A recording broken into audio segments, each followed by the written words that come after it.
नमस्कार, स्वागत है आप सभी का हमारे खास कार्यक्रम में। तो आज हमारे साथ मौजूद हैं दीपक आजाद जी। आइए करते हैं इनके साथ एक खास चर्चा। तो सबसे पहले तो दीपक जी आपका स्वागत है हमारे न्यूज चैनल में। और सबसे पहला प्रश्न जो मैं आपसे पूछना चाहूंगा कि बजरंग दल और राष्ट्र बजरंग दल में क्या फर्क है? नमस्कार चिराग जी। तो मैं दीपक आजाद, जिला अध्यक्ष राष्ट्रीय बजरंग दल से।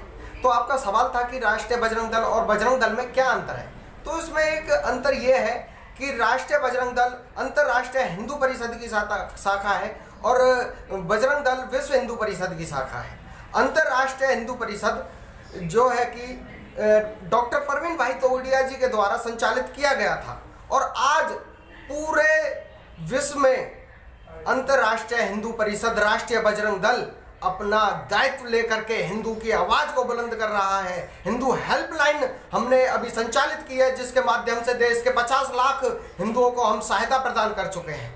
हिंदुत्व की आवाज उठाना राष्ट्रीय बजरंग दल का पहला धर्म है। चलिए दीपक जी, ये तो आपने अपने संगठन के बारे में बताया, बट हम आपसे ये जानना चाहेंगे लव जिहाद के बारे में आपकी सरकार से इसमें क्या मांग है? जो कि अंतर्राष्ट्रीय हिंदू परिषद और राष्ट्रीय बजरंग दल सरकार से जो एक मांग करता है, वो मांग करता है कि जो लव जिहाद जैसे मामले हैं इन पर सख्त से सख्त कानून लाया जाए।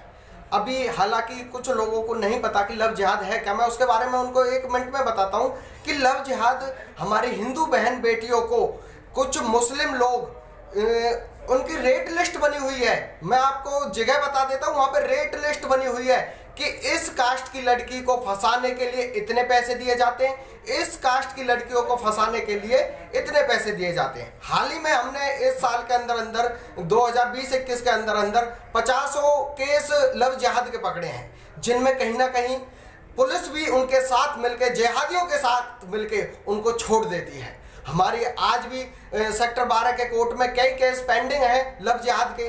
पर हमारा जो सरकार से मानना है, वो इतनी मांग हमारी है कि लव जिहाद के खिलाफ एक कानून बनाया जाए कि जो जिहादी हैं उनको या तो सख्त से सख्त सजा दी जाए, अन्यथा उनको राष्ट्रीय बजरंग दल के समर्पित कर दिया जाए। सजा हम खुद तय कर लेंगे, हमें इसके बारे में पता है कि इन जिहादियों को क्या सजा देनी है।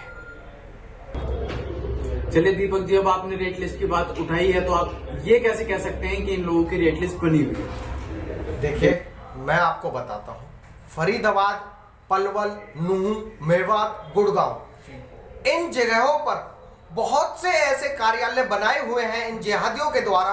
वैसे तो कहने के लिए स्पेशल वो दुकान रेट लिस्ट की नहीं है, वहां पे कार्य और कुछ होते हैं। उसी के अंदर जो एक मतलब उनका समूह का एक व्यक्ति बैठा है, उसका कार्य है कि कोई भी मुस्लिम आए, हिंदू लड़की को यदि वो फंसाता है तो उसके लिए रेट तय किए हुए हैं। इस कास्ट के लिए 20 लाख, 30 लाख ऐसे रेट तय हुए हैं।